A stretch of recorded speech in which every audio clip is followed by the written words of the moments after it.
Just one kiss. Single mom begged. Mafia boss pulled her close and whispered, "Make it count." The radiator rattled in the corner of the living room, a dying metallic cough that did nothing to chase away the chill settling into the bones of the small bungalow.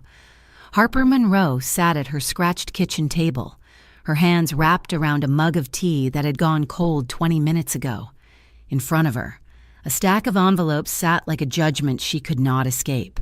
The electric bill was past due, the rent was increasing next month, and the tips from her shift at the diner that evening had barely covered the cost of groceries for the week. She rubbed her temples, exhaling a cloud of visible breath. Los Angeles was not supposed to freeze.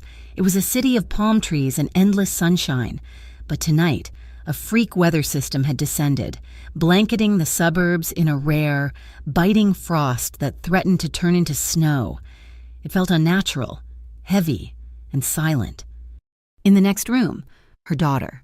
Ella was sleeping under 3 blankets, 5 years old and already understanding that Mommy worried too much.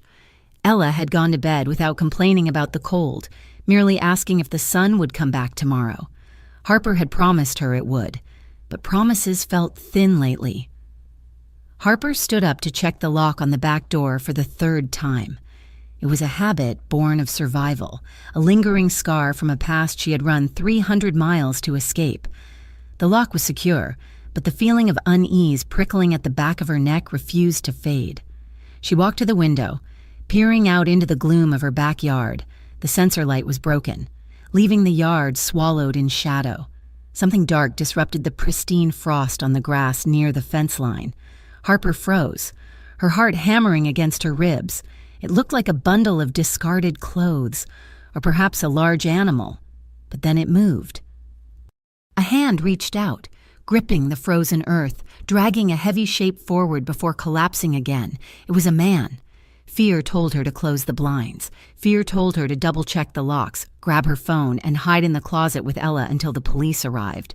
But the police meant questions, and questions meant a paper trail. And a paper trail meant that he, the monster she had fled from, might find them. The man outside didn't move again. The temperature was dropping rapidly. If she left him there, he would be dead by morning. Harper cursed under her breath, grabbed her heavy coat, and unlocked the back door. The wind hit her like a physical blow, carrying flecks of ice. She ran across the frozen grass, her slippers soaking through instantly. When she reached him, she gasped. He was large, broad-shouldered, and dressed in a dark suit that had been ruined by mud and something darker, wetter, blood. It soaked the side of his shirt, turning the fabric stiff. "Hey," she whispered, shaking his shoulder. "Can you hear me?" No response. His skin was terrifyingly cold. Adrenaline surged, masking her own shivering. Harper grabbed him under the arms. He was heavy, dead weight, sheer muscle and bone. She gritted her teeth, digging her heels into the slick grass, and pulled. It was an agonizing struggle, dragging him inch by inch toward the porch. Her muscles burned, and her lungs screamed for air. But she didn't stop until she had hauled him over the threshold and kicked the door shut against the wind. She collapsed on the floor beside him, gasping, her chest heaving, in the light of the kitchen. He looked even more dangerous. His face was sharp-angled, with a jawline that looked like it had been carved from granite, even unconscious. He radiated a kind of lethal power that made the hair on her arms stand up. She couldn't call an ambulance. Not with the way he was dressed, not with the holster she just noticed tucked beneath his jacket. Harper retrieved the first aid kit from the bathroom.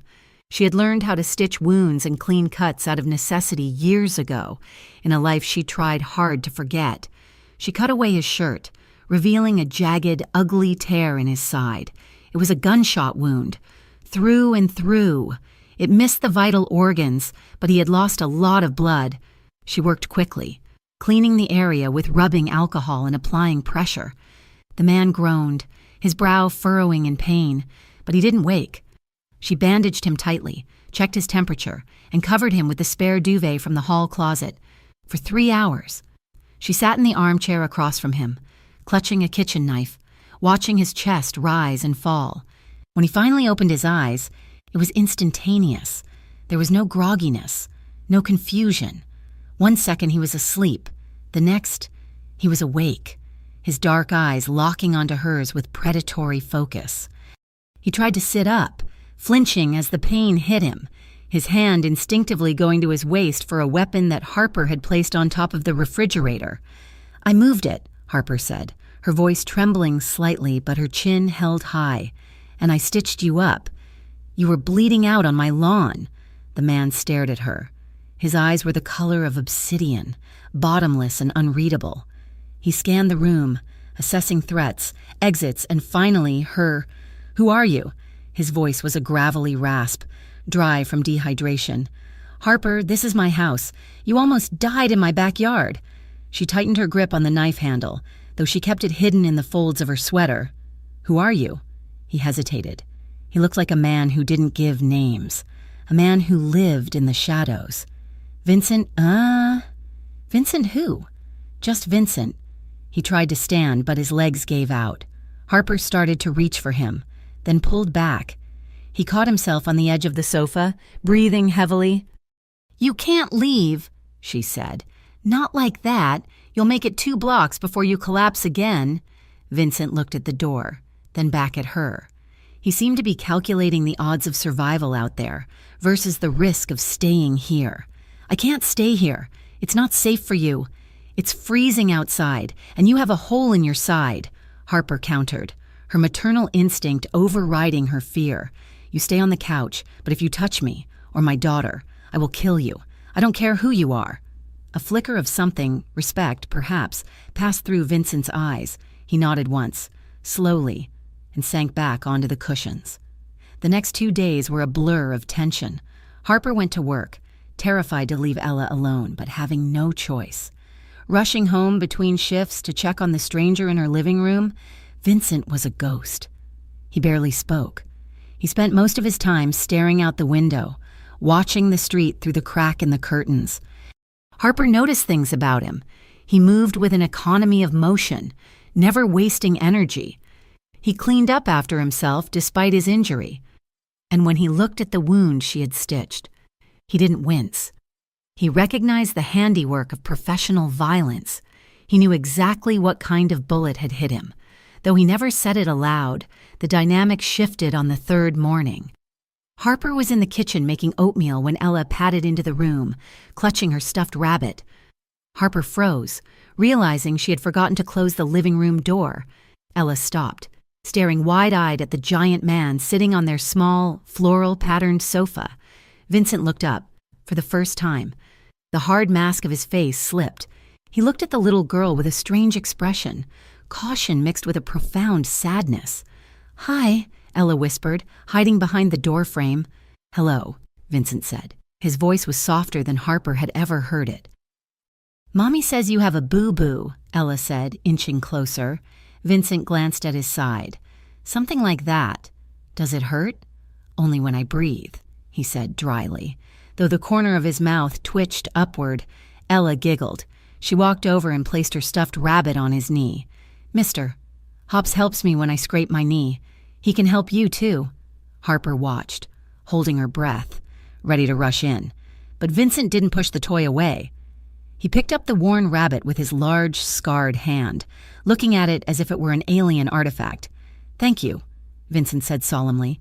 He looked at Ella, and the darkness in his eyes seemed to recede, replaced by a flicker of warmth.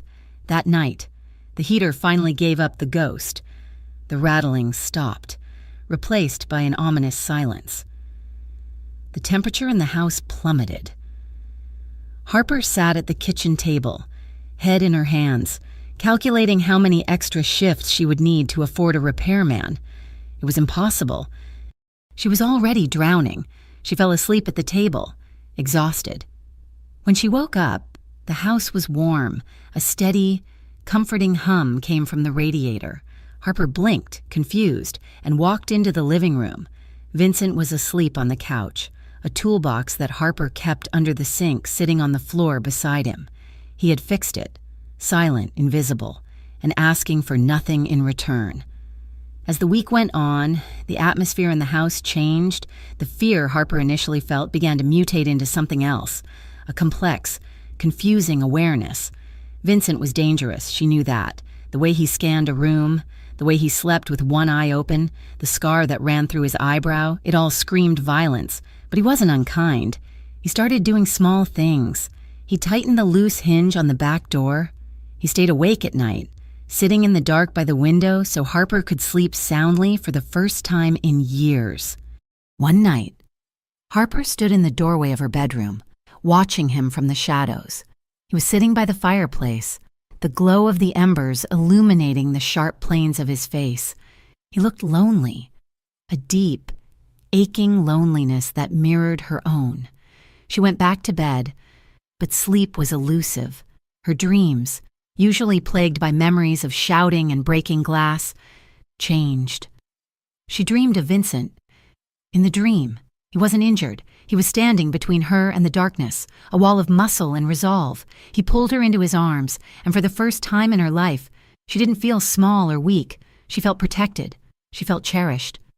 She woke up with a gasp, her skin flushing hot despite the winter chill. The tension came to a head 2 nights later. They were in the kitchen, Harper was washing dishes, and Vincent had insisted on drying. Despite her protests that he needed to rest, it was a domestic scene that felt frighteningly natural. "You don't have to do this," Harper said, handing him a wet plate. "You're a guest." "Sort of. I earn my keep," Vincent murmured. He took the plate. As he reached for it, his fingers brushed against hers in the warm, soapy water. Both of them froze.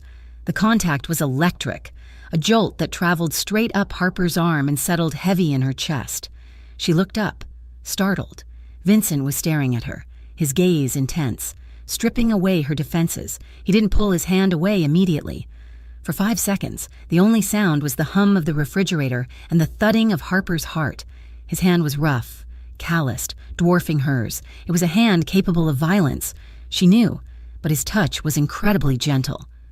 "Harper," he said, her name sounding like a prayer and a warning all at once.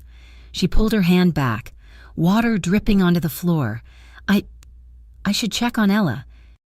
She fled the room, her pulse racing, leaving Vincent standing by the sink, staring at his own hands. Later that night, the sound of a shout tore through the silence. Harper bolted upright in bed. It was Vincent. She ran into the living room. He was thrashing on the couch, caught in the grip of a nightmare. He shouted a name she didn't recognize, his body tense, fighting an invisible enemy. "Vincent!" Harper rushed to him, kneeling beside the couch. "Vincent, wake up!" She reached out, placing a hand on his shoulder to shake him. He woke with a violent start, his hand shooting out to grab her wrist. His grip was like iron. He pulled her down, pinning her arm, his eyes wild and unseeing. "Vincent, it's me!" Harper cried out, wincing. "It's Harper!" Recognition flooded his eyes, and the ferocity vanished instantly, replaced by horror. He released her wrist as if he had been burned. He sat up, breathing hard, sweat glistening on his forehead. "Did I hurt you?" "No," Harper whispered, rubbing her wrist. "You were dreaming. I shouldn't be here," he rasped, turning his face away. "I'm a danger to you." "To the girl. You're hurt," Harper said softly. She didn't move away. Instead, she reached out, tentatively touching his arm. "You're human, Vincent." He turned back to look at her. The distance between them was non-existent. Harper could feel the heat radiating off him. The air in the room grew heavy, charged with the unspoken thing that had been building between them since she found him in the snow. Vincent's gaze dropped to her lips. Harper's breath hitched. She found herself leaning in, just an inch, drawn to him by a magnetic force she couldn't control. She wanted him to kiss her. She wanted to know what it felt like to be held by a man who could burn the world down but treated her like glass. Vincent leaned in too. His hand came up, hovering near her jaw. His eyes were dark, hungry, and full of pain. Then he stopped. He squeezed his eyes shut and pulled back, putting a foot of distance between them. The loss of his proximity felt like a physical coldness returning. "Go to bed, Harper," he said. his voice rough and final. "Please." Harper stood there for a moment, humiliated and confused, her heart pounding a frantic rhythm. "Okay," she whispered. "Good night." She retreated to her room, closing the door with a soft click. She leaned against the wood, touching her lips, wondering why the almost kiss felt more shattering than any actual kiss she had ever experienced. Down in the living room, Vincent didn't go back to sleep. He stood up and walked to the window, moving the curtain a fraction of an inch. The snow had stopped, leaving the street eerily quiet. But down the block, 2 houses away, a black sedan sat idling. Its headlights were off, but the engine was running, puffing white exhaust into the freezing air. Vincent watched it for a long time. He knew that car. He knew the way it sat heavy on its suspension. They had found him. He looked toward the hallway where Harper and Ella slept. A cold resolve settled over him, harder than the ice outside. He had allowed himself to pretend, for a few days, that he could just be a man fixing a heater. But reality had arrived, idling at the curb. Danger was not just coming. It was already here. The morning light was gray and unforgiving, filtering through the frosted window panes to illuminate the tension that had taken residence in the kitchen. Vincent stood by the back door, his posture rigid. He looked less like a guest and more like a soldier preparing for a deployment he did not expect to survive. His dark coat was buttoned, concealing the bandage around his midsection, and his eyes were fixed on the icy driveway. "I have stayed too long," Vincent said, his voice low and devoid of room for argument. "Every hour I remain here puts a target on this house." Harper stood by the counter, gripping her coffee mug with both hands as if the ceramic warmth could anchor her to the floor.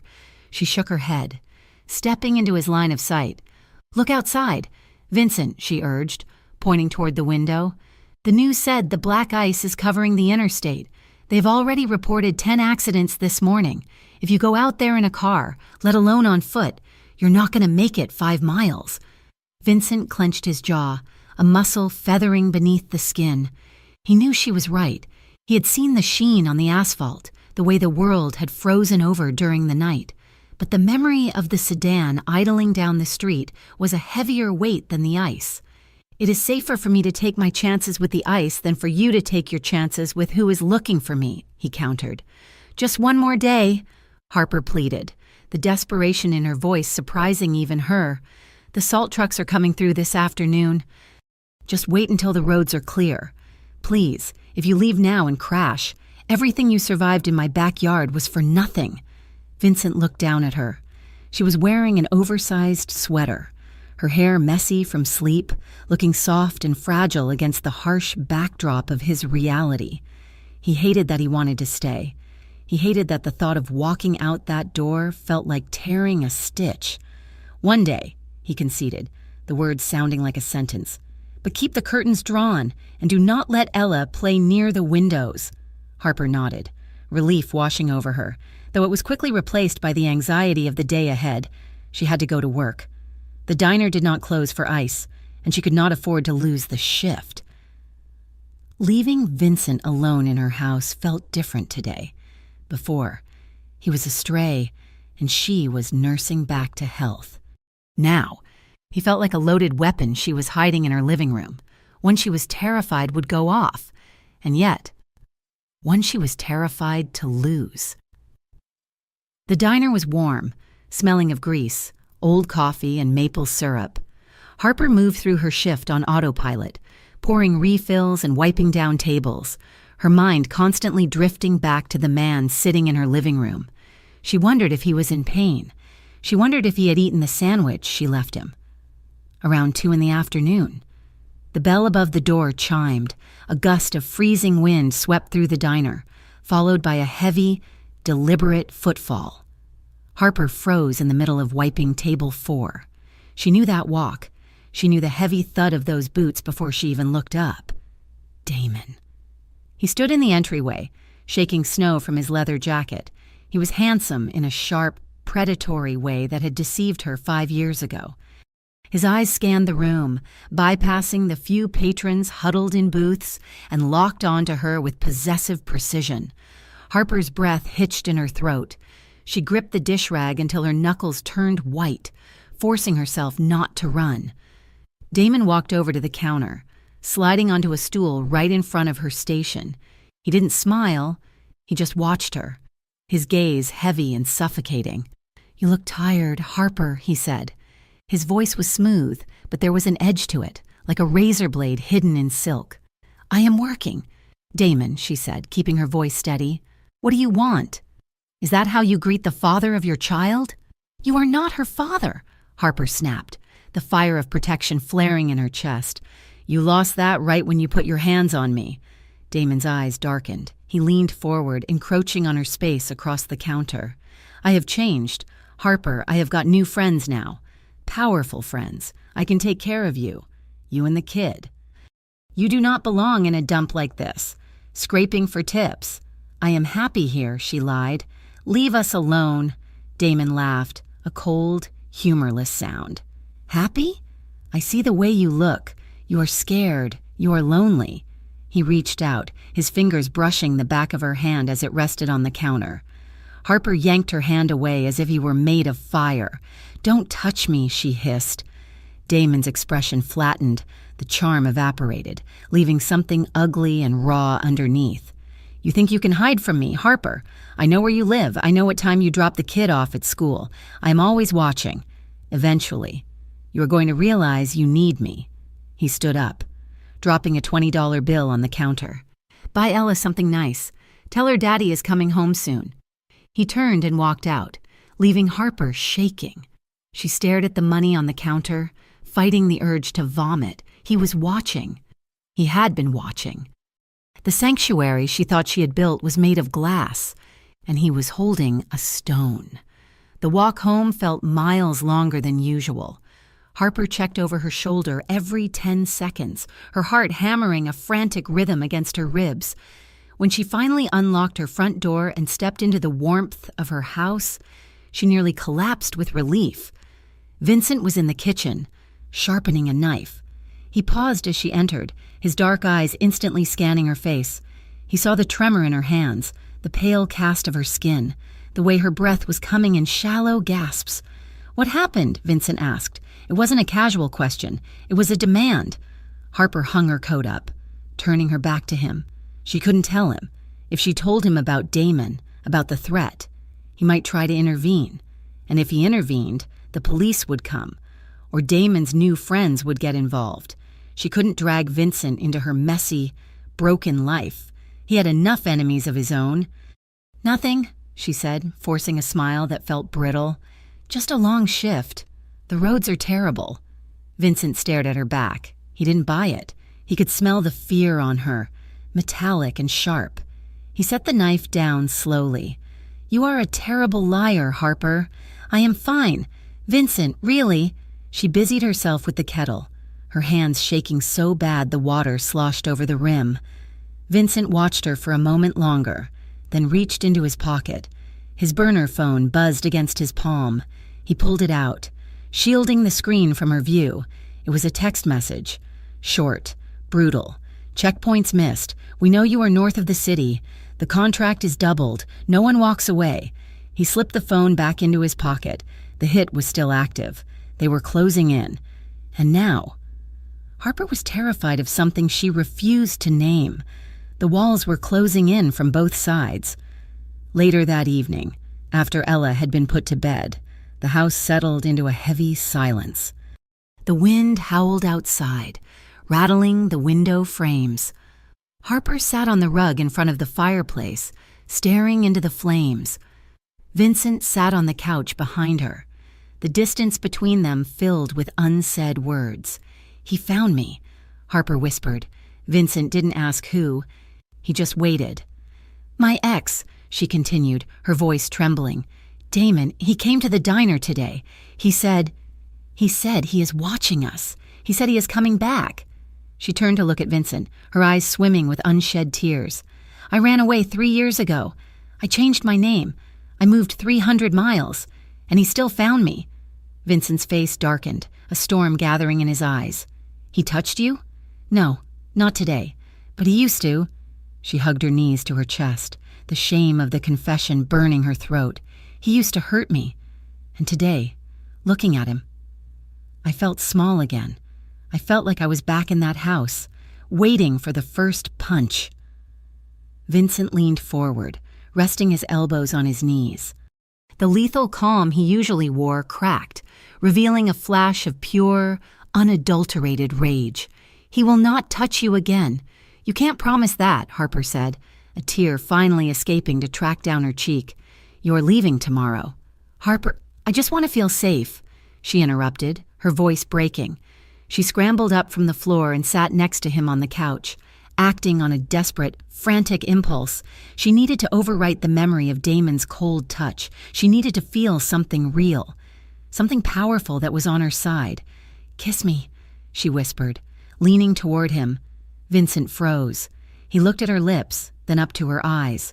He saw the fear there. He saw desperation. She wasn't asking for him. She was asking for a shield. He reached out, his hand cupping her cheek. His thumb brushed away the tear, his touch impossibly gentle. But when she leaned in, closing her eyes, he didn't close the distance. He held her there, inches away. No, he murmured. Harper's eyes flew open, hurt flashing across her face. She tried to pull away, humiliation flooding her veins, but he held her fast. Do not look at me like that, he said, his voice rough, like gravel grinding together. I want to kiss you. Harper, God, I want to kiss you. Then why? Because you are scared, he said intensely. You are looking for a place to hide. I will not be that for you. I will not be in a panic room. He leaned in closer, his forehead resting against hers, his dark eyes locking onto hers with a mesmerizing intensity. When I kiss you, he whispered, the promise vibrating in the air between them. It won't be for safety. It will be because you want me, because you cannot help yourself, and I will not stop at just one. Harper shivered, the breath leaving her lungs in a rush. It wasn't a rejection. It was a declaration. She pulled back slightly, nodding. Okay. They sat in silence for a long time. The fire crackled, casting dancing shadows on the walls. The house was freezing, the drafts defeating the heater's efforts. Harper was shivering, partly from the cold, partly from the adrenaline crash. Without a word, Vincent shifted. He reached out and pulled her onto his lap. Harper gasped, her hands landing on his chest to steady herself. He was solid, warm, a furnace against the chill of the room. He adjusted her so she was sitting sideways, her legs curled up, her head resting against his shoulder. Just for warmth, he muttered, looking at the fire. Just for warmth, she agreed, her voice barely a whisper. But it was more. He wrapped his arms around her waist, holding her secure. Harper could feel the steady, powerful thrum of his heart beneath her palm. She could smell the scent of him, soap, leather, and something uniquely masculine. For the first time in years, she closed her eyes and didn't see Damon's face. She saw a future where protection wasn't a cage. She drifted into a half-sleep, dreaming of a life where she didn't have to look over her shoulder. A life where a man like Vincent stood between her and the world, not to control her, but to stand beside her. A sharp cry pierced the air. Harper jolted awake. Ella! She went to scramble off Vincent's lap, but he was already moving. He lifted her off gently and was on his feet before she fully registered what was happening. By the time Harper reached the hallway, Vincent was already in Ella's room. Harper stopped in the doorway, her heart clenching. Ella was sitting up in bed, sobbing, clutching her blanket. Vincent was sitting on the edge of the mattress. He looked wildly out of place, a dark, dangerous figure in a room filled with pink fairies and stuffed animals, but his demeanor was incredibly soft. It is okay, Vincent was saying, his voice a low rumble that seemed to vibrate through the floorboards. It was just a bad dream. Nothing can get you in here. The monsters were coming, Ella sobbed, reaching out for him. Harper watched, stunned, as Vincent, The man who had walked into her house with a bullet hole in his side, the man who was being hunted by killers, lifted her daughter into his arms. He rocked her gently, his large hand patting her small back. "I know about monsters," Vincent whispered to the child, "and I know how to scare them away. As long as I am here, no monster is going to come near this room. I promise." Ella buried her face in his neck, her sobs quieting to hiccups. Harper leaned against the doorframe, tears pricking her eyes again. She had built walls around her heart so high and thick she thought nothing could ever breach them. She thought she was done with trust. She thought she was done with hope. But watching Vincent Moretti hold her daughter with a tenderness that contradicted everything she knew about him, she felt the masonry of those walls turn to dust. She wasn't just scared for him anymore. She was falling for him. Vincent stayed until Ella fell back asleep. When he finally stood up and turned to the door, he found Harper watching him. He paused, his expression guarded again, waiting for her to tell him he had overstepped. "Thank you," she whispered. He nodded once, brushing past her into the hallway. "Get some sleep. Harper, I will take the first watch." Morning came with a deceptive brightness. The sun was out, glistening on the snow that still blanketed the neighborhood, making the world look clean and new. Harper woke up to the sound of the front door closing. Panic flared instantly. Had he left? She ran to the living room, pulling her robe tight. Vincent was walking back in from the porch, his face grim. He held something in his hand, a shattered piece of black plastic and glass. "What is that?" Harper asked, her stomach dropping. Vincent walked over to the table and dropped the debris. It clattered loudly in the quiet room. Was a camera," Vincent said, his voice cold and detached. "It was mounted on the streetlight across the road. Someone smashed it during the night." Harper stared at the broken pieces. "Damon?" "Maybe," Vincent said. He looked at her, and the look in his eyes sent a chill through her that had nothing to do with the weather. It was the look of a man who had run out of options. Or maybe the people looking for me, whoever it was, they did not want to be recorded. He walked to the window, peering through the slit in the curtains. "Pack a bag." "Harper, what?" "Pack a bag for you and Ella," he commanded, turning to face her. "Essentials only. We have been found." "Found by who?" "By everyone," Vincent said. "We're leaving. Now." The city of Los Angeles looked different from the 30th floor. From the cracked sidewalk of Harper's suburban neighborhood, the city was a distant, smog-choked promise of something better. Up here, behind 3 inches of bulletproof glass, it was a sprawling grid of diamonds and darkness. Harper stood in the center of the living room, her duffel bag heavy on her shoulder. The penthouse was cold, modern, and aggressively masculine. It was all steel, black leather, and polished concrete. It smelled of nothing. No lavender laundry detergent, no burnt toast, no life. It was a fortress, not a home. "I cannot stay here, Vincent," Harper said, her voice tight. The ride over had been silent, a high-speed blur through back alleys and service roads to avoid being followed. Now that the adrenaline was fading, the reality of her situation was settling in like a stone in her stomach. This feels like a cage. Vincent was by the wet bar, pouring a glass of water. He set the pitcher down with a sharp clink and turned to face her. He had shed his suit jacket, revealing the holster that never left his side. "It is a fortress. Harper, there is a difference," he said, calmly. "The elevator requires a biometric scan. The glass can stop a sniper round. There are 4 guards in the lobby and 2 on the roof. No one gets to you here. No one." "And what if I want to leave?" Harper asked, the old panic flaring in her chest. She had spent years escaping a man who locked doors from the outside. The luxury of the prison did not matter if she did not hold the key. Vincent walked over to her. He stopped 2 feet away, respecting the invisible line she had drawn in the sand. He reached into his pocket and pulled out a key card. He held it out to her. "Then you leave," he said simply. "This elevator pass overrides the security protocols. You can walk out that door right now. You can take Ella and go back to the suburbs, or anywhere else you want." Harper looked at the card, then up at his eyes. There was no deception there, only a grim exhaustion. "I'm not keeping you here," Vincent said, his voice dropping an octave. "I am keeping you alive. But the choice is yours." Harper hesitated, her fingers trembling as she took the card. It felt heavy in her hand. She looked over at the sprawling sectional sofa where Ella was already bouncing, delighted by the view of the tiny cars below. "Okay," Harper whispered, sliding the card into her pocket.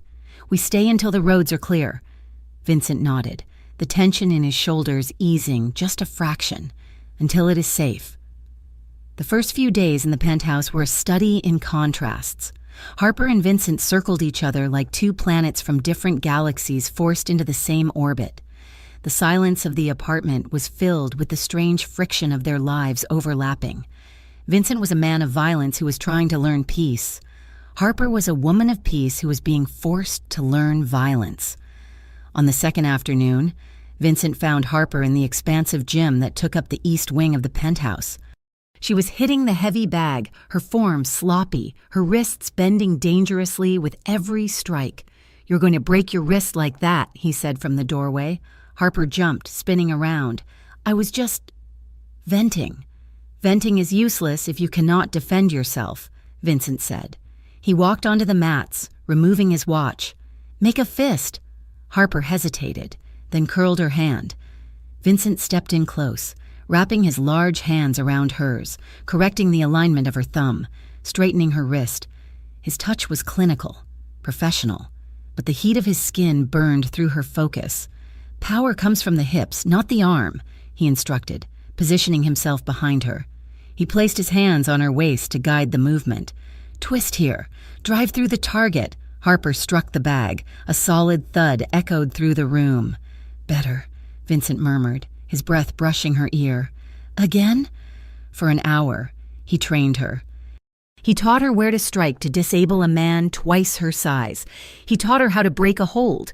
And with every instruction, Harper felt a shift. She wasn't just learning to fight. She was learning that she was allowed to fight in return. Harper brought life into the sterile gray box of his world. She filled the fridge with actual food. Replacing the rows of bottled water and protein shakes, she dragged Vincent into the kitchen, ignoring his protests that he didn't cook. "You can field strip a weapon in 30 seconds, but you cannot chop an onion?" Harper teased, handing him a knife. "I have people for this," Vincent grumbled, eyeing the vegetable with suspicion. "Well, tonight you have me," she said. "And Ella wants spaghetti." Ella sat at the island counter, swinging her legs, giggling as the feared Mafia boss struggled to mince garlic without crushing it. By the time dinner was served, the kitchen was a mess. Flour dusted the black granite counters, and Vincent Moretti had tomato sauce on his pristine white shirt. He didn't wipe it off. He sat at the table with them, listening to Ella ramble about cartoons, and for the first time, the penthouse felt like a home. The nights were the hardest. The city lights bled through the sheer curtains, painting the living room in hues of amber and electric blue. Harper often found Vincent awake, standing on the balcony or sitting in the dark, guarding them even when the doors were locked. One evening, a week into their stay, Harper walked into the living room to find Vincent watching Ella sleep on the couch. The little girl had fallen asleep during a movie, her head resting on a throw pillow. Vincent was sitting in the armchair across from her, just watching, his expression unreadable. "She trusts you," Harper said softly. Stepping into the room, Vincent looked up. "She shouldn't. She is a child. She doesn't know better." "Kids know better than anyone," Harper countered. She walked over and sat on the arm of his chair. It was a bold move, closing the distance he usually maintained. "She knows you are safe." Vincent let out a rough laugh. "I am not safe. Harper, you know that. You are safe for us," she said. She reached out, her hand hovering for a split second before she let her fingers brush against his hair. It was thick and soft, contrasting with the hardness of his face. Vincent went still. He didn't pull away. He leaned into her touch, his eyes closing, a long, ragged exhale leaving his chest. Harper traced the line of his jaw, her thumb brushing over the rough stubble. "You are tired, Vincent. I have not slept a full night in 10 years. he admitted, his voice a low rumble. "Sleep tonight," she whispered. "I will watch the door." He opened his eyes, looking up at her with an intensity that made her knees weak. He reached up, his hand covering hers on his cheek, pressing her palm against his skin. "You are the first man I trust to touch me," Harper confessed, the words hanging heavy in the air. Since before Ella." Vincent's grip on her hand tightened. He stood up slowly, forcing Harper to stand with him. The air between them crackled, electric and heavy. He didn't rush. He waited, giving her every chance to run, to back away, to put the wall back up. But Harper didn't move. She tilted her head back, her heart pounding a frantic rhythm against her ribs. Vincent lowered his head. The first brush of his lips was a question. Soft, tentative, testing the waters. Harper let out a shaky breath and pressed into him. The kiss deepened, shifting from a question to an answer. It was slow, intense, and devastatingly raw. It wasn't the kiss of two teenagers fumbling in the dark.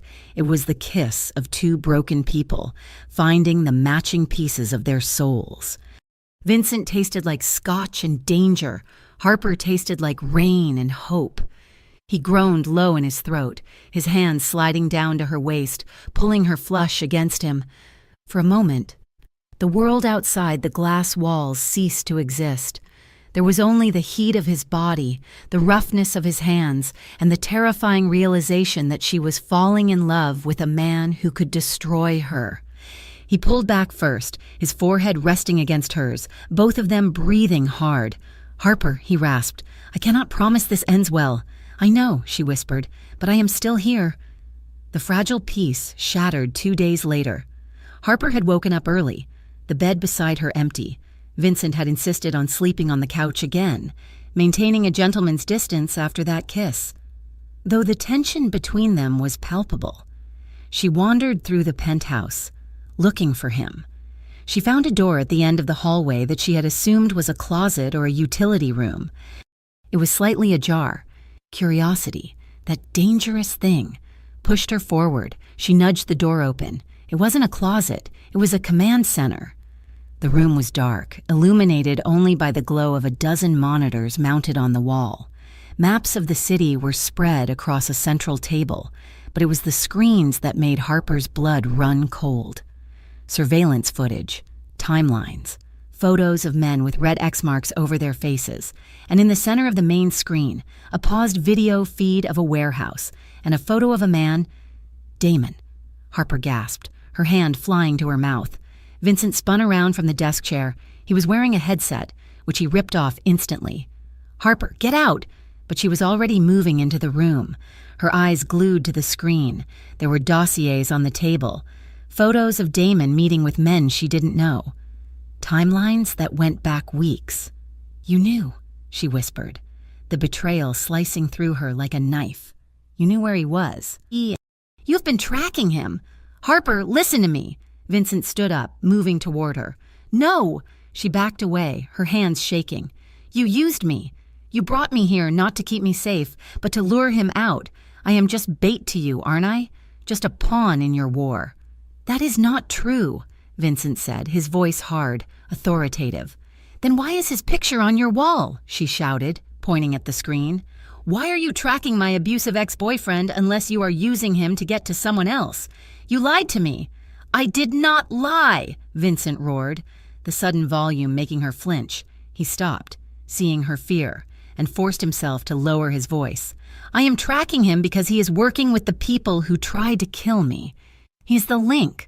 Harper, he sold you out to get to me. He told them where I was that night in your backyard." Harper froze. "What?" "Damon is not just a jealous ex. He's a low-level runner for the cartel moving into the city. He knew I was wounded.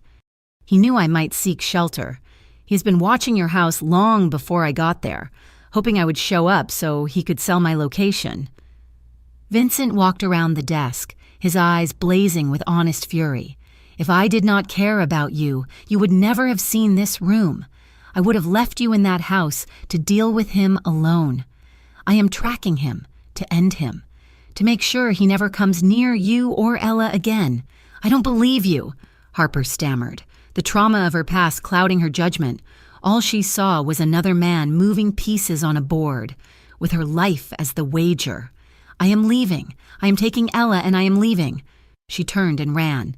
"Harper!" She sprinted down the hallway, her bare feet slapping against the hardwood. She needed to get to the bedroom. Get Ella. Get the key card. Vincent caught her before she reached the living room. He didn't grab her arm or pull her hair. He simply moved faster than she could, stepping in front of her to block her path. "Move!" she seethed, trying to shove past him. It was like shoving a brick wall.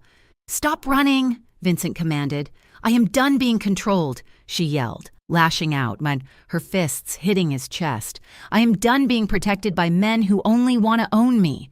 Vincent caught her wrists. He didn't squeeze. He just held them against his chest, right over his heart. "I do not want to own you." "Harper," he said, his voice rough with emotion. "I want to save you. There is a difference." He backed her up until her back hit the wall of the hallway. He loomed over her, boxing her in, but not touching her anywhere but her hands. His eyes were dark, swirling with anger, frustration, and something else, something hot and undeniable. "You think this is a game to me?" he growled, leaning down until his nose brushed hers. "You think I brought you into my bed, into my home for strategy? Look at me." Harper looked up, tears streaming down her face. She saw the desperation in his eyes, the fear of losing her. "I would burn this city to ash before I let him touch you," Vincent whispered. "Do you understand?" The fight went out of her all at once. The anger dissolved into the overwhelming, terrifying need that had been building for days. "Show me," she challenged, her voice breaking. Vincent didn't hesitate. He released her wrists and framed her face with his hands, crashing his mouth onto hers. This kiss was nothing like the first. It wasn't gentle. It was a collision. It was desperate, hungry, fueled by the adrenaline of the argument and the fear of the truth. Vincent lifted her, his hands gripping her waist, and Harper wrapped her legs around him, pulling him closer, needing to feel every inch of him. He carried her down the hall, not to the guest room, but to the master bedroom. He kicked the door shut, locking out the world, locking out the screens and the wars and the danger. He set her down on the edge of the bed, his hands trembling as he touched her face, her neck, her shoulders. "Are you sure?" he asked, his voice a wrecked whisper. "If we do this, I cannot go back to being just a guest in your life." "I don't want a guest," Harper said, reaching for him. "I want you." That night, the darkness of the room was heavy with confession. They made love with a slowness that belied the violence of their lives. It was a shedding of armor. Every touch was a reclamation. When Vincent kissed the scars on her soul, he was promising that no one would ever add to them again. When Harper held him, feeling the ridges of the bullet wound she had stitched, she was accepting the danger that came with loving him. It wasn't just physical. It was a conversation without words. It was Harper letting go of the shame Damon had instilled in her. It was Vincent letting go of the belief that he was too damaged to be touched. Later, in the quiet hours of the morning, they lay tangled together under the sheets. The city lights outside were distant stars. Vincent held her against his chest, his arm draped protectively over her. "I'm going to finish this," he whispered into the darkness, his lips brushing her temple. "I'm going down to clear the board, and then we figure out what comes next." Harper closed her eyes, listening to the steady beat of his heart. She knew what he meant. He was going to war. But for tonight, in this bed, in this moment, there was peace. The war room was silent except for the hum of the server cooling fans and the scratching of Vincent's pen against paper. He had abandoned the digital maps for a large physical blueprint of the warehouse district spread across the mahogany table. He looked different today. The softness that had unraveled in the bedroom the night before was gone, replaced by the cold, calculated armor of a man preparing for violence. Harper stood in the doorway, holding a cup of coffee she had made for him 20 minutes ago. It was cold now. She watched him draw red circles over entry points, his brow furrowed in concentration. He was planning a counterattack. He was planning to kill people. She looked over her shoulder at the living room, where Ella was drawing pictures of the skyline. Ella was safe here, behind the glass and the guards, but for how long? Harper felt a familiar sickness coiling in her stomach. She had run from Damon to escape violence, to escape the feeling of walking on eggshells. Now, she had fallen in love with a man whose entire life was built on a foundation of bullets and blood. Was she just repeating the pattern? Was she simply trading a chaotic monster for a disciplined one? Vincent looked up, sensing her presence. His eyes softened instantly, but the transition was jarring. "Is everything okay? You tell me," Harper said, walking into the room and placing the mug on a coaster, far away from his maps. "You have been here since dawn." "I'm closing the net," Vincent said, his voice low. "We've located the main hub of the operation. Tonight, I will start dismantling them piece by piece." "And what happens when they push back?" Harper asked. "What happens when the war comes to this building? To Ella?" "It won't," Vincent promised, but promises were cheap currency in his world. The reality of that danger arrived 4 hours later. Despite Vincent's protests, Harper had insisted on being the one to pick Ella up from her private kindergarten. She couldn't stand being cooped up in the tower any longer. Vincent had compromised, sending a convoy of 2 armored SUVs and 4 guards to escort her. The school pickup line was a chaotic sea of parents and luxury cars. Harper stood by the gate, her eyes scanning the playground. She saw Ella's pink backpack first, bobbing toward the exit, then she saw him. Damon was standing by the teacher, a charming smile plastered on his face. He was wearing a suit, looking every bit the respectable father. He was reaching out, his hand hovering inches from Ella's shoulder. "I am her father," Harper heard him say smoothly to the young teacher. "There was a mix-up with the custody schedule. I am here to take her for the weekend." The teacher looked hesitant, checking her clipboard. "I don't have your name on the list, sir." "Oh, come on," Damon laughed, stepping closer to Ella. "Look at her. She knows me. Don't you, sweetheart?" Ella looked up, her eyes widening in terror. She froze, clutching her backpack straps. "No!" Harper screamed, the sound tearing from her throat. She broke into a run, ignoring the shocked stares of other parents. "Get away from her!" The guards were already moving. 2 of Vincent's men intercepted Damon before he could touch the child. They didn't draw weapons, too many witnesses, but they effectively walled him off, their sheer size making Damon look small. Damon didn't fight, he backed away, raising his hands in mock surrender, that oily smile never leaving his face. He looked over the guard's shoulders and locked eyes with Harper. He mouthed 2 words, tick-tock. Then he turned and melted into the crowd, disappearing before the guards could decide whether to detain him. Harper grabbed Ella, pulling her into a crushing embrace, burying her face in her daughter's hair. She was shaking so hard she could barely stand. He had been there. He had been inches away. Back at the penthouse, the explosion was immediate. Vincent didn't yell at Harper. He didn't yell at the guards. He simply picked up a heavy crystal decanter of whiskey and hurled it against the far wall. It shattered with a deafening crash, amber liquid and glass spraying across the minimalist art. "He was at the school," Vincent snarled, pacing the room like a caged tiger. "He walked right up to her. He tried to take her," Harper whispered, sitting on the sofa, her arms wrapped around herself. Ella was in her room watching a movie with noise-canceling headphones, oblivious to the storm raging in the living room. He acted like he had the right. Vincent stopped pacing. He turned to Harper, his expression grim.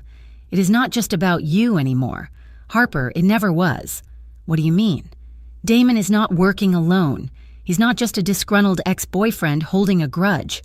Vincent revealed, the truth spilling out. "He is the point man for the scrambling of the hierarchy in this city. The rival families are using him. They know he is your weakness, and they know you are mine." Harper stared at him. "He's using me to get to you." "He's using you to break me," Vincent corrected. "He knows that if he threatens the girl, I will become reckless. I will make mistakes, and today, he proved he can get close." Harper stood up slowly. The room felt like it was spinning. "So my daughter is a pawn in a gang war?" "No," Vincent said, stepping toward her. "She is family. "She is 5 years old," Harper shouted, tears finally spilling over. "She shouldn't have to be guarded by men with guns. She shouldn't be leveraged." She backed away from his reaching hand. "This world, your world, it is going to destroy ours.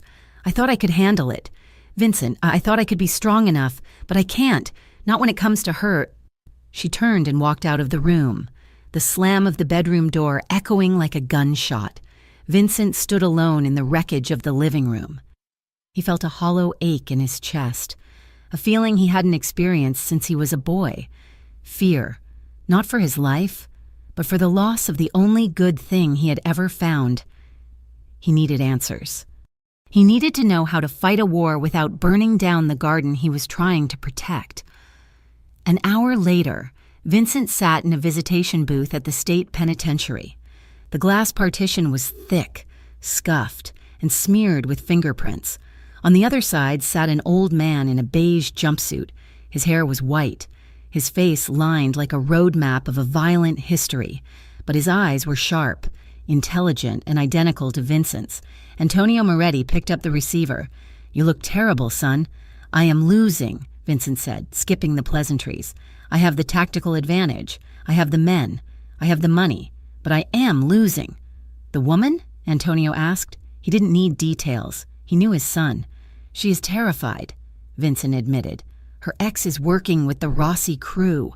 He tried to grab her daughter today. I want to burn the city down. Pop, I want to slaughter every single one of them." "That is the soldier talking," Antonio said, his voice rasping through the phone line. "The soldier solves problems with fire. The soldier protects the asset by locking it in a vault." "She is not an asset," Vincent snapped. "Then stop treating her like one," Antonio countered sharply. He leaned forward, his chains rattling against the metal counter. "You have her in that penthouse, behind glass, surrounded by guards. You are treating her like a tactical weakness that needs to be fortified. That is why she is pulling away. She doesn't want a warden. Vincent." Vincent gripped the phone tight. "If I don't protect her, they will kill her." "There is a difference between protection and possession," the old man said. He looked at Vincent with a rare expression of pity. "If she is your piece, don't protect her like a soldier. Love her like a man. A soldier fights for someone. A man fights with them. You have to give her a choice, or you have already lost her." Vincent stared at his father for a long moment. Then he nodded, hung up the phone, and walked out of the prison. By the time he returned to the penthouse, the sky had opened up. A torrential downpour was hammering against the city, turning the skyline into a blur of gray and neon. He found Harper on the terrace. She was standing in the rain, oblivious to the cold, her arms wrapped around the railing as she looked out at the storm. She was soaked, her hair plastered to her face, her clothes clinging to her frame. Vincent opened the glass door and stepped out. The wind whipped at his coat. He didn't say a word. He just walked up behind her and wrapped his arms around her, pulling her back against his chest. Harper stiffened for a second, then melted. She turned in his arms, burying her face in his soaked shirt. "I am sorry," she sobbed, her voice barely audible over the thunder. "I'm so scared, Vincent."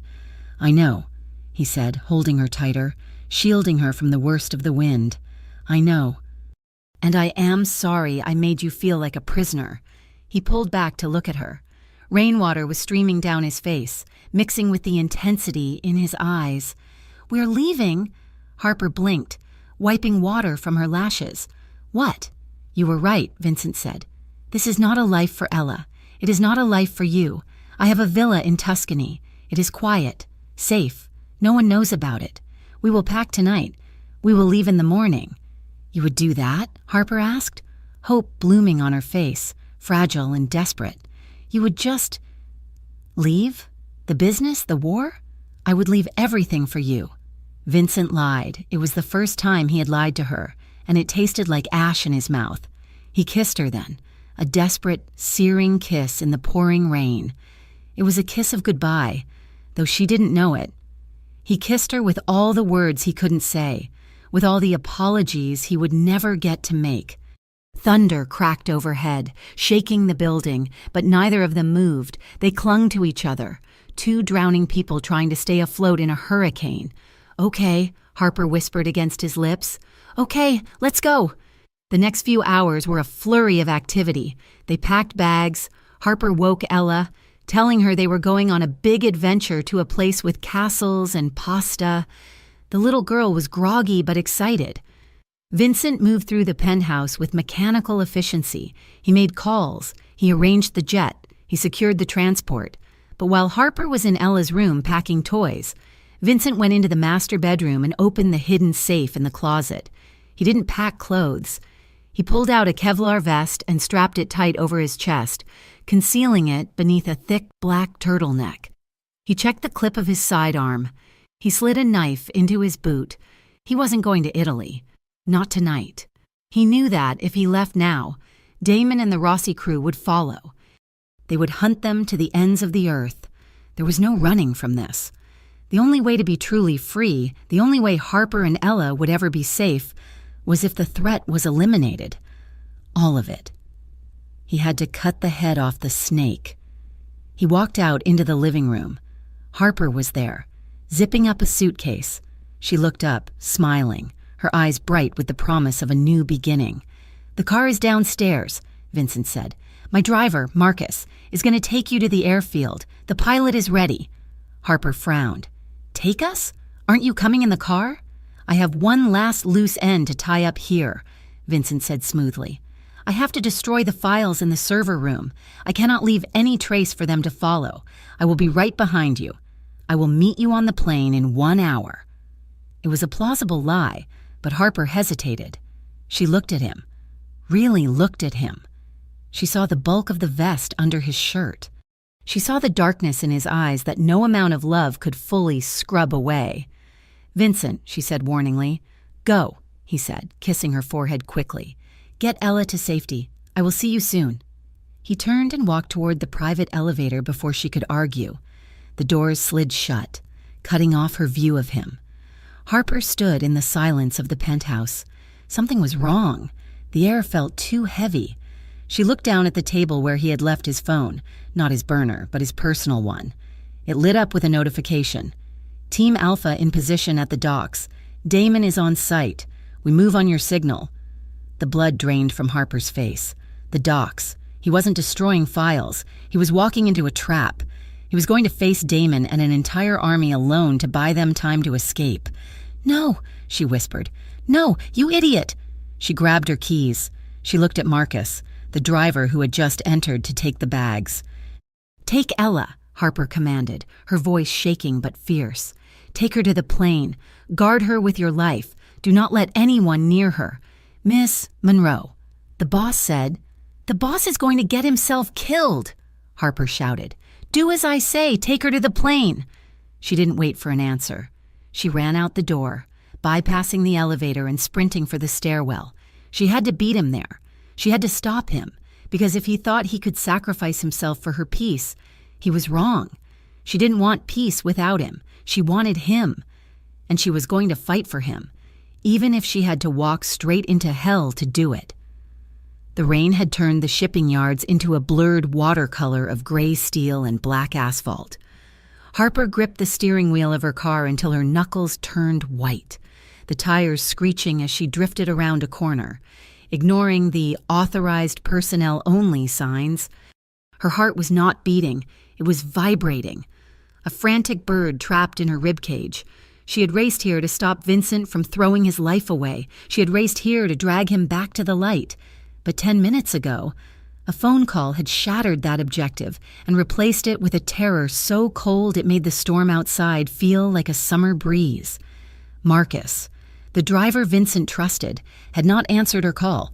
Instead, she had received a photo from an unknown number. It was the back seat of the armored SUV, the door hanging open. Ella's pink backpack abandoned on the floor mat. Damon had her.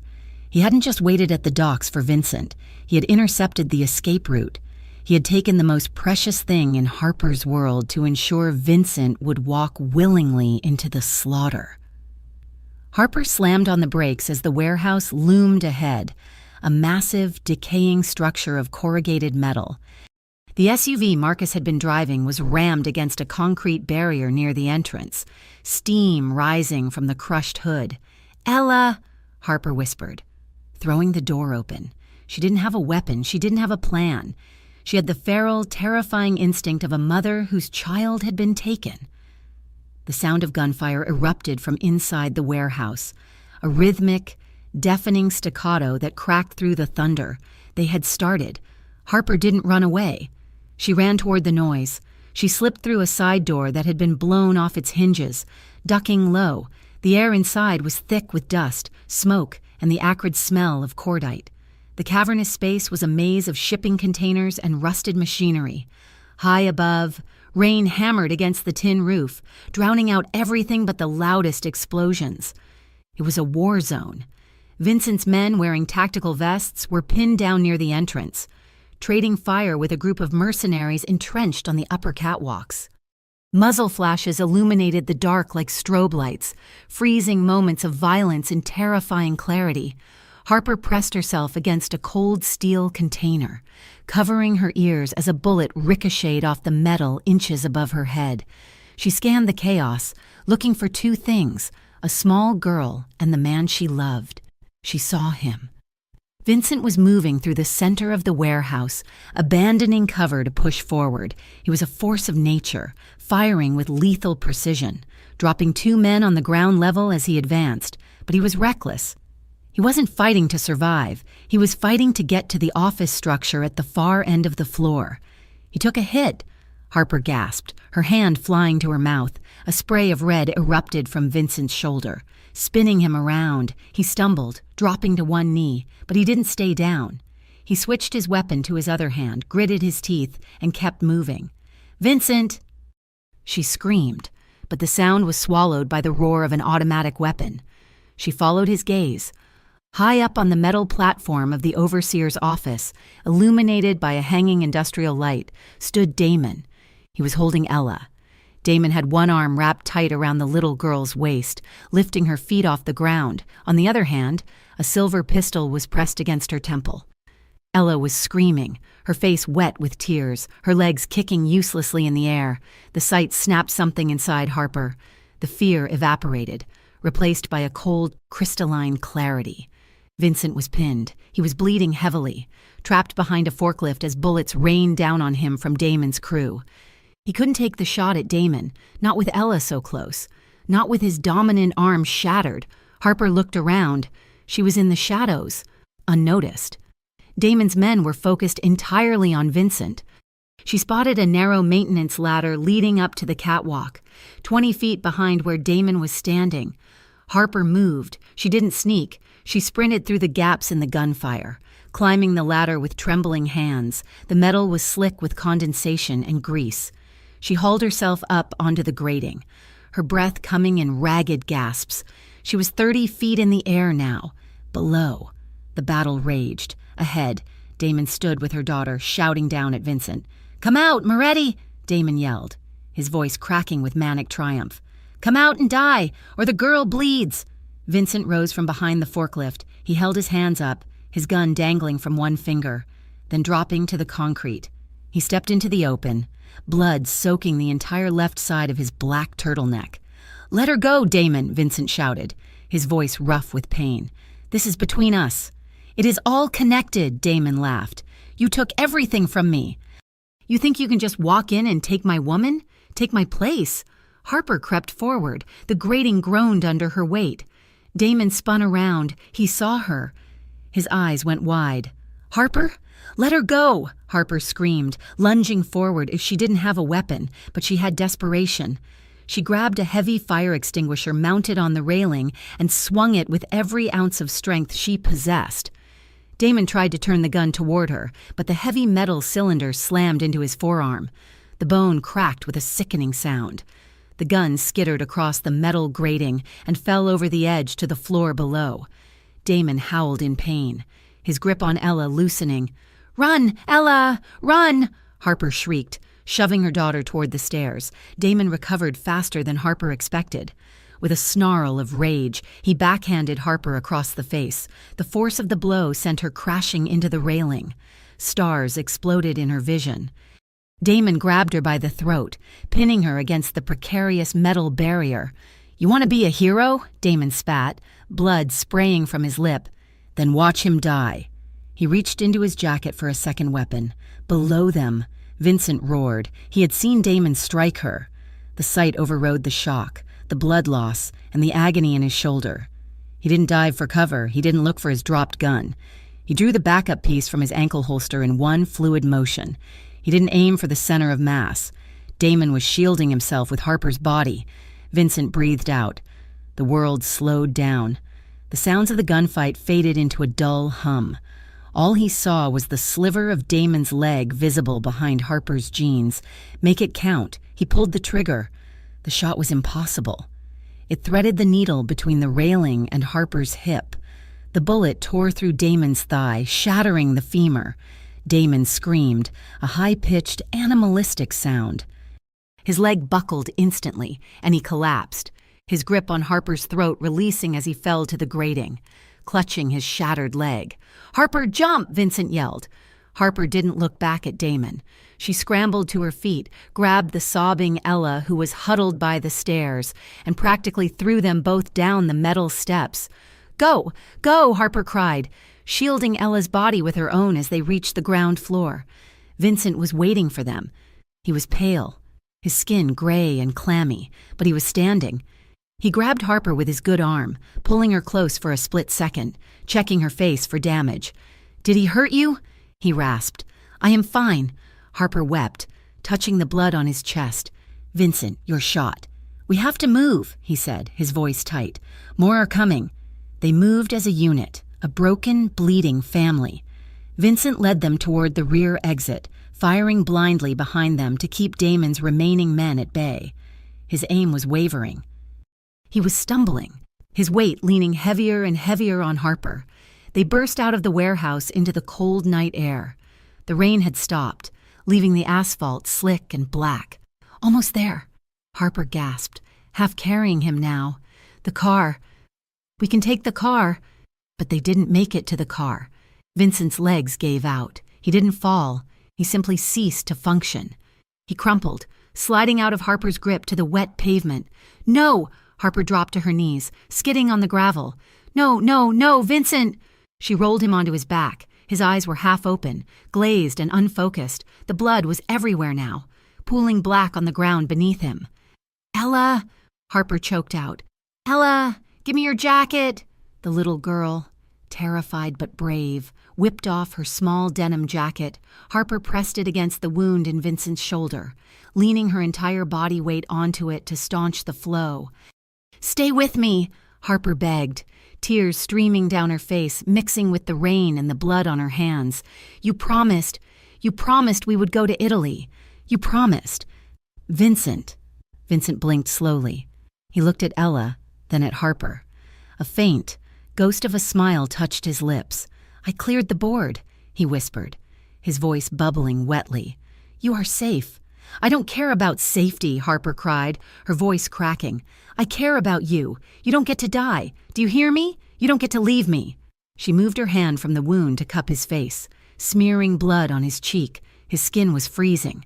"Just one kiss," she whispered, her forehead resting against his. "Please, Vincent, just one kiss." It was a callback to the night in her kitchen, when she had asked him for a kiss to feel safe, and he had refused. He had told her he wouldn't kiss her until it meant everything. Vincent's eyes focused on hers one last time. He summoned the last dregs of his strength to lift his hand, his fingers brushing her lips. "Make it count," he breathed. Harper closed the distance. She kissed him. It wasn't a gentle kiss. It was a desperate, frantic pouring of her soul into his. It was a plea to the universe, a transfer of life force. She kissed him with all the anger of the past 3 years and all the hope of the last 3 weeks. She kissed him until she tasted the iron of his blood and the salt of her tears. For a moment, he kissed her back, a weak pressure against her lips that told her he was still there, still fighting. Then, his hand dropped from her face, his head rolled back. "Vincent, Harper pulled back, shaking him. "Vincent!" In the distance, the wail of sirens began to rise, cutting through the night air. Blue and red lights flashed against the warehouse walls, getting closer. Ella started to cry again. "Mommy, is he sleeping?" Harper checked his pulse. It was there, thready, weak, fluttering like a dying moth, but it was there. "He's alive," Harper whispered, fiercely wiping her eyes. "He is alive!" Tires screeched across the pavement. A black van, unmarked, skidded to a halt 10 feet away. 2 men jumped out. Harper recognized one of them. It was the guard from the penthouse door. "Get him," the guard shouted. "Move! The police are 2 minutes out!" They rushed forward, lifting Vincent's limp body with practiced efficiency. "Wait!" Harper stood up, grabbing Vincent's hand as they loaded him onto a stretcher in the back of the van. "Where are you taking him?" "We have a secure facility," the guard said, looking at the approaching police lights. "We cannot take him to a hospital. They will arrest him on sight, and his enemies will finish him off in the ward." He looked at Harper. "You cannot come. If you disappear with us, the police will launch a manhunt for a missing woman and child. It will bring too much heat. You have to stay." "No," Harper sobbed. "I can't leave him. You have to," the guard said firmly. "If you want him to live, let him go. Cover for him. Buy us time." He pulled Vincent's hand from hers. The van doors slammed shut. The engine roared, and the vehicle peeled away, disappearing into the labyrinth of the shipping yards just as the first police cruiser drifted around the corner. Harper stood alone in the rain, clutching her daughter's hand, her clothes stained with the blood of the man she loved. The police car slammed to a halt. 2 officers jumped out, guns drawn, flashlights blinding her. "Hands in the air! Let me see your hands!" Harper raised her trembling hands. "Are you injured, ma'am?" the officer shouted, lowering his weapon slightly as he saw the child. Harper looked at the spot on the pavement where Vincent had collapsed. The blood was washing away in the rain. She looked at the officer, her face a mask of tragedy and resolve. "I am okay," she said, her voice hollow. "A man, a stranger. He saved us. He saved my daughter from the gang inside." "Where is he now?" the officer asked. Scanning the perimeter, Harper pointed toward the dark ocean, toward the shadows where the van had vanished. "He left," she lied. "He said he had to go." She pulled Ella close, burying her face in her daughter's neck so the officer wouldn't see the truth burning in her eyes. "Come back to me," she prayed silently. "Make it count." The diner smelled exactly the same as it always did: burnt coffee, lemon polish, and the greasy comfort of frying bacon. But everything else had changed. The bell above the door chimed, and Harper Monroe did not flinch. She did not look over her shoulder with the frantic, hunted energy of a rabbit sensing a wolf. She simply wiped down the counter, her movements steady and deliberate, and looked up to greet the customer with a calm that had been forged in fire. It had been 6 weeks since the night at the docks, 6 weeks since the sirens, the blood on the pavement, and the unmarked van that had vanished into the rain, taking the only man she had ever truly loved with it. The police investigation had been a whirlwind of confusion and bureaucracy. Damon was gone, his body found at the scene, a casualty of a gang war that the news anchors called a violent restructuring of the underworld. Harper had given her statement with the precision of an actress. She was a bystander, a victim of a carjacking gone wrong. A stranger had intervened. She didn't know his name. They had believed her because they wanted to. It was easier to close the file on a dead gangster than to hunt a ghost who had saved a mother and child. Harper finished her shift as the sun began to dip below the suburban horizon. She untied her apron, folding it neatly.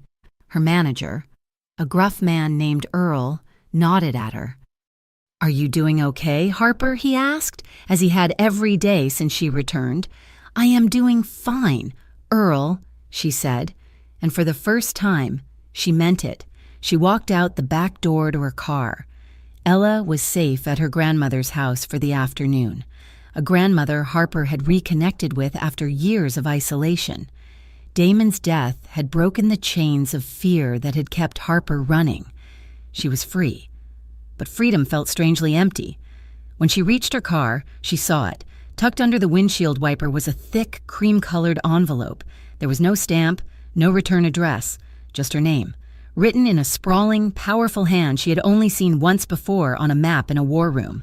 Her heart hammered against her ribs, a sudden, violent rhythm that made her feel alive for the first time in weeks. She snatched the envelope and ripped it open, her fingers trembling. Inside, there were 3 things. A plane ticket, first class, one way, departing tomorrow morning for a private airstrip in Cabo San Lucas, Mexico, a heavy, old-fashioned iron key, and a note written on heavy cardstock. If you still want that kiss, come find me. Harper stared at the words until they blurred. She traced the ink with her thumb. He was alive. He had kept his distance, just as the guard had warned, letting the heat die down, letting the police close their files.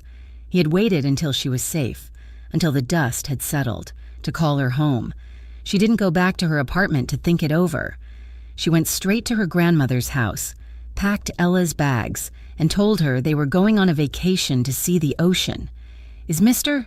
Vincent going to be there?" Ella asked, clutching her stuffed rabbit as Harper buckled her into the car seat. Harper looked at her daughter in the rearview mirror, her eyes shining with tears she refused to shed. "I hope so. Baby, I hope so." The journey was a blur of airports and anticipation. The private jet was quiet, luxurious, and staffed by men who looked at Harper with a deferential respect that told her exactly whose payroll they were on. They landed on a small, sun-drenched runway cut into the jungle, miles away from the tourist traps and crowded beaches. A car was waiting. It drove them along a winding coastal road, the Pacific Ocean crashing against the cliffs below. The water, a brilliant, impossible turquoise. The air here was different, hot, salty, and smelling of hibiscus and freedom. The car turned up a gravel driveway lined with palms, stopping in front of a sprawling white stone villa that looked like it had grown out of the cliffside. It was secluded, protected, and breathtakingly beautiful. "We are here, Miss Monroe," the driver said, opening the door. Harper stepped out, shielding her eyes from the glare. The villa was silent. A large wooden door stood open, leading to a courtyard filled with flowering vines and the sound of a fountain. "Ella, why don't you go with the nice lady to get some lemonade?" Harper said, nodding toward the housekeeper who had appeared with a warm smile. "Okay," Ella chirped, running off toward the kitchen, unbothered by the new surroundings. Harper took a deep breath and walked through the house. It was open air, the breeze flowing through the rooms, carrying the scent of the sea. She walked out onto the main terrace, which overlooked the ocean, and there he was. Vincent was standing by the stone railing, looking out at the horizon. He was wearing linen trousers and a white shirt with the sleeves rolled up, a stark contrast to the black suits and tactical gear she was used to. He leaned heavily on a cane with his left hand, and even from the back, she could see he had lost weight. The broad, powerful shoulders were still there, but there was a fragility to him now, a testament to the recovery he had endured in secret. Harper stopped. Her shoes made a soft sound on the stone tiles. Vincent stiffened. He didn't turn around immediately. He gripped the railing with his free hand, his knuckles turning white. "I didn't know if you would come," he said. His voice was rougher than she remembered, textured by smoke and pain. "You sent me a plane ticket," Harper said, her voice shaking. "You knew I would come." He turned slowly. The sight of him knocked the wind out of her. He had a new scar running from his temple into his hairline, fading but visible. His face was gaunt, his eyes shadowed with exhaustion, but when they locked onto hers, the fire that ignited in them was familiar. It was the same look he had given her in the snow, in the penthouse, and on the wet pavement of the shipping yard. "Harper," he breathed. She didn't walk. She ran. She crossed the terrace in 3 strides and crashed into him. Vincent dropped his cane, bracing himself against the railing as he caught her with his good arm, burying his face in her neck. For a moment, she just held him, breathing in the scent of him, sun and soap and the underlying, undeniable scent of Vincent. He was real. He was solid. He was warm. Then She pulled back, tears streaming down her face, and slapped his chest with the flat of her hand. It wasn't a hard blow, but it was filled with weeks of agony. "You idiot," she sobbed, hitting him again, weaker this time. "You absolute idiot. You let me think you were dying. You let them take you away." "I had to," Vincent rasped, catching her hand and pressing it against his heart. "I had to make sure you were clear. If I had stayed, if I had let you come with me, you would have been an accessory. I couldn't let them put you in a cage." "Harper, so you put yourself in a hole instead?" she cried, grabbing the front of his shirt. "I waited, every day, I waited. I know," he whispered. He wrapped both arms around her now, ignoring the pain in his healing shoulder, pulling her flush against him. "I'm sorry." "I am so sorry." Harper melted. The anger evaporated, leaving only a profound, aching relief. She wrapped her arms around his neck, burying her face in his shoulder, sobbing the last of her fear into the linen of his shirt. "I thought I lost you," she whispered. "You will never lose me," Vincent vowed, his lips brushing her ear. "I told you, I don't die easily." They stood there for a long time, holding each other as the sun began to set, painting the sky in shades of violet and gold. The ocean roared below them, a steady, rhythmic heartbeat that matched their own. Later that evening, after Ella had been fed and tucked into a massive bed that she declared was fit for a princess, Harper and Vincent walked down the stone steps to the private beach below the villa. A bonfire had been built in the sand, the flames crackling and dancing in the gentle wind. They sat on a blanket, watching the sparks drift up toward the stars. Vincent poured 2 glasses of wine. His movements were still slightly stiff, guarding his left side, but he looked more at peace than Harper had ever seen him. The tension that used to live in his jaw, the constant scanning of the perimeter, it was gone. "Is it really over?" Harper asked quietly. Accepting the glass, Vincent looked at the fire. "The Rossi crew is dismantled, the territories have been divided, and the name Vincent Moretti is listed in the police files as deceased." Harper's eyes widened. "Deceased?" "It was an expensive arrangement," Vincent said with a faint, wry smile. "But necessary to the world. The man who ran the city is dead, buried in an unmarked grave." He turned to look at her, his expression serious. "That life is gone. Harper, I meant what I said. I am done. I have enough money in offshore accounts to last us 3 lifetimes. We can stay here. We can go to Europe. We can go anywhere you want. But I am never picking up a gun again unless it is to defend this family." Harper looked at him. She saw the truth in his eyes. He had laid down his sword. He had traded his empire for a stretch of sand and the woman sitting next to him. "And what about you?" she asked, reaching out to trace the scar on his hand. "Can you live without the power, without the war?" Vincent caught her hand, intertwining their fingers. "I never wanted the war. Harper, I was born into it. I inherited it. I fought because it was the only way to survive." He looked at the villa, where a single light burned in Ella's window, then back at Harper. "Power is waking up in a cold penthouse, wondering who is going to betray you today," he said softly. "This, sitting here with you, knowing my daughter is sleeping safely upstairs, knowing I don't have to look over my shoulder. This is the only power I ever wanted." Harper's heart swelled. She scooted closer to him, resting her head on his shoulder. "We survived." "We did," Vincent murmured, kissing the top of her head.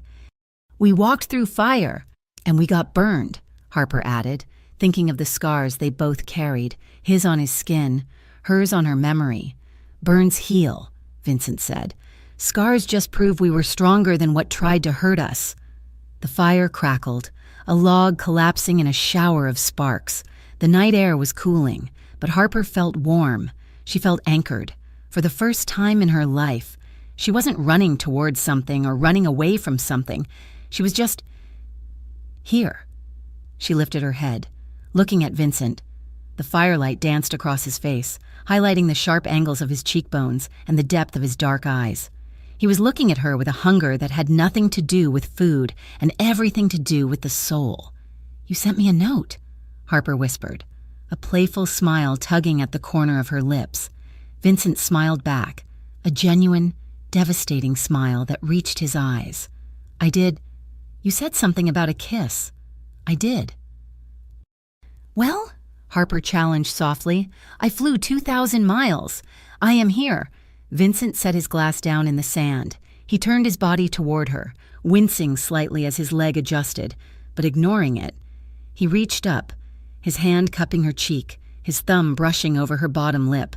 I told you, he whispered, his voice dropping to that low, rough timbre that made her shiver. When I kiss you, it won't be for safety. It won't be a distraction. What is it for? Harper asked, her breath hitching. For us, Vincent said. For everything. He leaned in. The kiss was slow, deliberate, and overwhelmingly powerful. It tasted of wine and sea salt and redemption. It wasn't frantic like the kiss at the warehouse, and it wasn't testing the waters like the kiss in the penthouse. This was a claim. It was a promise made against the skin. Harper sighed into his mouth, her hands tangling in his hair, pulling him closer. She felt the solid weight of him, the beat of his heart against her chest, the reality of his survival pressing into her. She poured everything into the kiss, the lonely nights at the diner, the terror of the snowstorm, the fear of the gunfight, and the overwhelming, terrifying love she felt for this dangerous, damaged man. Vincent kissed her back with a reverence that bordered on worship. He kissed her like she was the oxygen he had been fighting for his entire life. He deepened the kiss, his tongue sweeping into her mouth, groaning low in his throat as the passion flared, hot and bright as the bonfire beside them. They broke apart slowly, breath mingling, foreheads resting together. Harper kept her eyes closed for a moment, savoring the feeling of his hand on her neck, grounding her. She opened her eyes. Vincent was watching her, his gaze raw and open. That kiss, Harper whispered, her voice trembling with emotion. It saved me. Vincent smiled, brushing a stray lock of hair behind her ear. He looked at her with a lifetime of devotion in his eyes.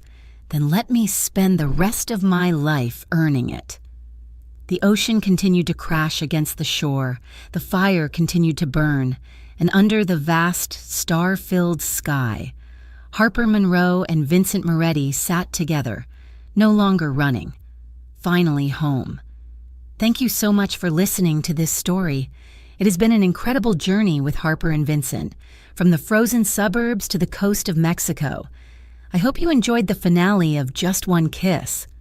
I would love to know where you are listening from. Please leave a comment down below telling me your country or city. If you enjoyed this series, please make sure to hit that subscribe button for the Mafia Romance Stories channel so you never miss a new episode. And finally, please share your thoughts on the ending in the comments section in English. Did Vincent redeem himself? Was the ending what you hoped for? I can't wait to read your feedback. Until next time, keep dreaming.